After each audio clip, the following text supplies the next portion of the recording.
అక్కడ ఎక్కడ వరకు దేనికోసం వచ్చారు? వాటర్ ట్యాంకర్ కోసం. డీజిల్ అయిపోయింది, డీజిల్ ఆడ బండి ఆగిపోయింది, డీజిల్ రాత్రి చూసుకోలేదా?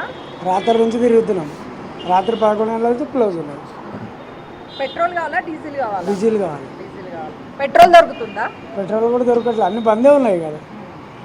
ఇప్పుడు 9 బంకులు తిరిగినాయి, ఎక్కడా లేదు. ఏమన్నా చెప్తున్నారా వాళ్ళు? వాళ్ళు బయటకు రాకుంటే ఎవరు చెప్తారు?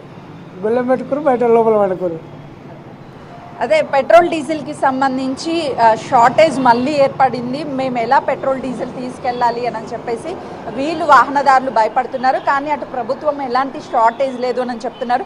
ఇటు బంకుకు సంబంధించిన వాళ్ళు శనివారం ఆదివారం పెట్రోల్ సరఫరా జరగలేదు, అందుకే కొంత స్టాక్ లేదు అని చెప్పేసి చెప్తున్నారు. ఈరోజు 11 గంటలకి మళ్ళీ స్టాక్ వస్తుంది, ఆ స్టేజ్గానే పెట్రోల్ డీజిల్ అనేది మేము సరఫరా చేస్తాము అని బంకుకు సంబంధించినటువంటి వాళ్ళు చెప్తున్నారు. అఖిల. రైట్ సుజాత.